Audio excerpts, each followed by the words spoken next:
Si vous vous êtes déjà demandé pourquoi vous semblez voir le monde différemment, pourquoi les conversations de surface vous épuisent, ou pourquoi vous préférez parfois votre propre compagnie à celle des autres, cette vidéo pourrait bien changer votre perspective sur vous-même. Je vais partager avec vous 8 caractéristiques qui révèlent une personnalité extrêmement rare. Et non, avoir une personnalité rare ne vous rend pas supérieur aux autres, mais cela explique certainement pourquoi vous vous sentez souvent comme un outsider dans un monde qui semble fonctionner selon des règles différentes des vôtres. Avant de plonger dans ces 8 signes révélateurs, permettez-moi de vous expliquer d'où vient cette réflexion. Dale Carnegie, dans ses observations sur la nature humaine, nous rappelait constamment l'importance de comprendre non seulement les autres, mais aussi nous-mêmes. Il parlait de l'art de s'adapter aux situations sociales tout en préservant son authenticité profonde. Cette balance délicate entre adaptation et authenticité est justement ce qui caractérise les personnalités rares. Carnegie insistait sur le fait que comprendre sa propre nature n'est pas un exercice d'ego, mais plutôt une nécessité pratique pour naviguer efficacement dans les relations humaines.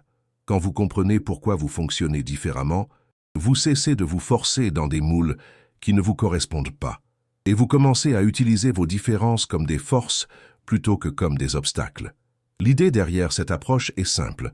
Au lieu de lutter contre votre nature profonde pour ressembler à la majorité, vous apprenez à honorer vos spécificités tout en développant les compétences sociales nécessaires pour créer des connexions authentiques. C'est exactement ce que nous allons explorer aujourd'hui. Le premier signe d'une personnalité rare est cette combinaison unique de haute sensibilité et de haute capacité d'analyse. Vous ne vous contentez pas de ressentir intensément les émotions, les ambiances ou les nuances subtiles d'une situation, vous les analysez aussi profondément. Là où la plupart des gens vivent soit dans le ressenti, soit dans l'analyse, vous naviguez naturellement entre ces deux modes. Concrètement, cela signifie que vous pouvez percevoir les tensions non exprimées dans une pièce, comprendre intellectuellement d'où elles viennent. Vous ressentez l'inconfort d'une personne vous identifiez les mécanismes psychologiques qui créent cet inconfort. Cette double capacité vous donne une compréhension des situations humaines qui peut parfois sembler presque intuitive aux autres, alors qu'elle résulte en réalité de ce processus constant de ressenti et d'analyse. Le deuxième signe est votre tolérance remarquable à la solitude productive. Pour vous, être seul n'est pas un état que vous subissez en attendant mieux, c'est un espace créateur et régénérateur. Vous avez découvert que vos meilleures idées, vos réflexions les plus profondes, et même vos moments de plus grande clarté émergent souvent dans ces périodes de solitude. Cette tolérance va au-delà du simple fait d'apprécier le calme. Vous utilisez activement ces moments seuls pour traiter vos expériences, connecter des idées apparemment disparates ou simplement pour vous reconnecter avec vos valeurs profondes. Vous comprenez instinctivement que cette solitude n'est pas de l'isolement, mais plutôt un investissement dans votre capacité à être pleinement présent quand vous êtes avec les autres. Le troisième signe révélateur est votre curiosité transversale. Votre esprit ne se contente pas d'approfondir un domaine, il cherche constamment des connexions entre des sujets apparemment éloignés. Vous pouvez passer d'une conversation sur l'astrophysique à une réflexion sur la psychologie comportementale, non pas par manque de focus, mais parce que vous percevez des patterns et des principes universels qui traversent les disciplines. Cette curiosité transversale vous permet souvent de proposer des solutions innovantes, précisément parce que vous puisez dans des réservoirs de connaissances que d'autres n'associeraient jamais. Vous voyez des liens là où d'autres voient des séparations, et cette capacité à tisser des connexions inattendues entre les idées est l'une de vos forces créatives les plus distinctives. Le quatrième signe est votre éthique constante. Vos principes ne changent pas selon le contexte social ou les avantages potentiels. Vous êtes la même personne en privé qu'en public, non pas par rigidité, mais parce que vous avez développé un système de valeurs cohérent qui guide naturellement vos actions. Cette constance éthique peut parfois vous mettre en porte-à-faux avec des environnements où la flexibilité morale est considérée comme de l'intelligence sociale. Vous préférez perdre des opportunités plutôt que de compromettre vos valeurs fondamentales, et cette intégrité, bien qu'elle puisse parfois vous coûter à court terme, construit une réputation de fiabilité et d'authenticité qui vous distingue clairement. Le cinquième signe est votre faible tolérance à la manipulation subtile. Vous détectez rapidement les tentatives de manipulation, même les plus raffinées, et elles vous repoussent instinctivement. Vous percevez quand quelqu'un essaie de vous influencer par des moyens détournés, et cette sensibilité vous rend parfois difficile à convaincre par des techniques de persuasion conventionnelles. Cette capacité à détecter la manipulation ne vous rend pas méfiant par nature, mais plutôt sélectif dans vos relations. Vous préférez les interactions directes et honnêtes, et vous avez tendance à respecter davantage ceux qui vous présentent leurs arguments de manière transparente, plutôt que ceux qui tentent de vous manipuler subtilement. Le sixième signe concerne votre style de communication unique, direct mais douce. Vous dites les choses comme vous les pensez, mais vous le faites avec une considération naturelle pour les sentiments des autres. Vous n'utilisez pas la brutalité comme excuse pour l'honnêteté, et vous ne sacrifiez pas la vérité pour la politesse superficielle. Cette approche de la communication peut déstabiliser ceux qui sont habitués soit à la diplomatie évasive, soit à la confrontation agressive. Votre capacité à être à la fois authentique et bienveillant crée un style relationnel qui encourage l'ouverture et la confiance, même dans les conversations difficiles. Le septième signe est votre recherche de sens avant le statut. Les récompenses externes, comme la reconnaissance sociale, les titres ou même l'argent ne vous motivent que si elles s'alignent avec votre sens personnel du but et de la contribution. Vous êtes capable de refuser des opportunités prestigieuses si elles ne correspondent pas à vos valeurs ou à votre vision de l'impact que vous voulez avoir. Cette priorité donnée au sens peut vous faire paraître peu ambitieux aux yeux de ceux qui mesurent le succès par des critères externes. En réalité, vous êtes profondément ambitieux, mais vos ambitions sont orientées vers la création de valeurs authentiques plutôt que vers l'accumulation de symboles de statut. Le huitième et dernier signe concerne vos rythmes propres. Vous avez des cycles de concentration et de créativité qui ne correspondent pas nécessairement aux horaires conventionnels. Vous savez quand votre esprit est le plus vif, quand vous avez besoin de stimulation sociale et quand vous devez vous retirer pour recharger vos batteries.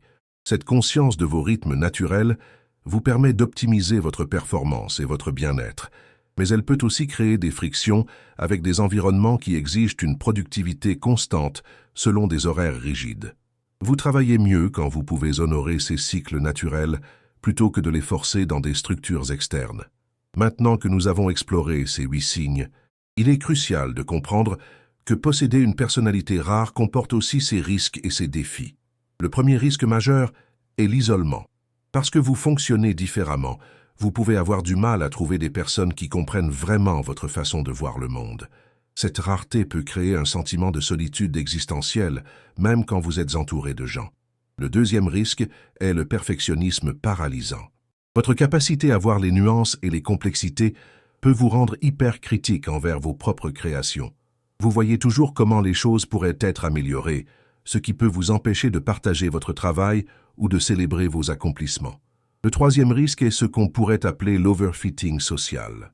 Dans votre effort pour vous adapter aux attentes sociales, vous pourriez développer une version artificielle de vous-même qui fonctionne socialement, mais qui vous épuise émotionnellement. Cette suradaptation peut vous déconnecter de votre authenticité profonde. Ces risques ne sont pas inévitables, mais ils nécessitent une attention consciente pour être évités.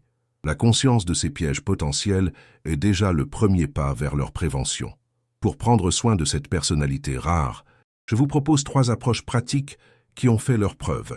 La première stratégie consiste à identifier et cultiver 3 personnes ancres dans votre vie.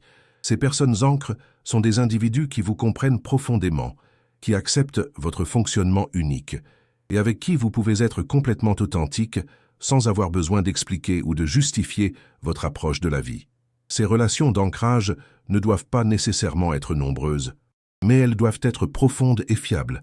Elles vous offrent un espace de sécurité émotionnelle où vous pouvez vous ressourcer et valider votre expérience du monde. Ces personnes vous rappellent que votre différence est une force, pas un défaut à corriger. La deuxième stratégie implique de développer des projets ponts. Ce sont des activités ou des engagements qui vous permettent de connecter votre monde intérieur riche avec la société plus large de manière constructive. Ces projets ponts utilisent vos capacités uniques pour créer de la valeur pour les autres, tout en vous permettant de rester authentique. Un projet pont pourrait être l'écriture, l'enseignement, le mentorat, l'art ou toute forme de création qui traduit votre perspective unique en quelque chose que d'autres peuvent comprendre et apprécier. Ces projets vous évitent l'isolement tout en honorant votre nature distinctive. La troisième stratégie est le repos intentionnel. Reconnaissez que votre intensité naturelle, bien qu'elle soit une force, nécessite aussi des périodes de récupération consciente. Ce repos n'est pas de la paresse, c'est de la maintenance essentielle pour un système complexe et sensible. Le repos intentionnel peut inclure des pratiques comme la méditation, les promenades dans la nature, la lecture contemplative ou simplement des moments de silence sans stimulation externe. L'objectif est de permettre à votre système nerveux de se recalibrer et à votre esprit de traiter toute l'information complexe qu'il absorbe constamment. Ces trois stratégies travaillent ensemble pour créer un écosystème de soutien qui honore votre nature rare, tout en vous permettant de prospérer dans le monde tel qu'il est. Elles ne visent pas à vous changer, mais plutôt à créer les conditions optimales pour que votre personnalité unique puisse s'épanouir. Récapitulons ces 8 signes qui révèlent une personnalité extrêmement rare. Cette combinaison de haute sensibilité et d'analyse profonde qui vous donne une compréhension nuancée des situations humaines, votre tolérance remarquable à la solitude productive qui devient un espace de création et de réflexion, votre curiosité transversale qui connecte des domaines apparemment éloignés, votre éthique constante qui ne varie pas selon les circonstances, votre faible tolérance aux manipulations subtiles qui vous pousse vers l'authenticité, votre communication directe mais douce qui crée des connexions genuines, votre recherche de sens avant le statut qui oriente vos choix vers l'impact plutôt que vers la reconnaissance, et enfin vos rythmes propres qui optimisent votre créativité et votre bien-être. Si vous vous reconnaissez dans plusieurs de ces caractéristiques, rappelez-vous que cette rareté n'est ni un fardeau ni un privilège. C'est simplement votre façon unique de contribuer au monde. Votre différence a de la valeur précisément parce qu'elle apporte une perspective que d'autres ne peuvent pas offrir. Dans la prochaine vidéo, nous explorerons un phénomène paradoxal, mais crucial pour les personnalités comme la vôtre. Pourquoi l'éveil spirituel peut parfois tuer la motivation et comment naviguer cette phase délicate du développement personnel sans perdre votre élan créateur. Cette exploration nous mènera vers une compréhension plus profonde de la façon dont la croissance personnelle intense peut créer des défis inattendus et surtout, comment maintenir votre capacité d'action et d'impact même quand votre vision du monde se transforme radicalement. Écrivez-moi dans les commentaires ce que vous avez pensé de cette exploration et surtout, dites-moi dans lesquels de ces 8 signes vous vous êtes reconnu. Vos témoignages aident non seulement les autres à se sentir moins seuls dans leur expérience, mais ils m'inspirent aussi pour créer du contenu qui répond vraiment à vos questions profondes. Si vous avez des sujets que vous aimeriez que j'explore, suggérez-les également. Et bien sûr, si cette vidéo a résonné avec vous, partagez-la avec quelqu'un qui pourrait avoir besoin de cette validation de sa propre rareté.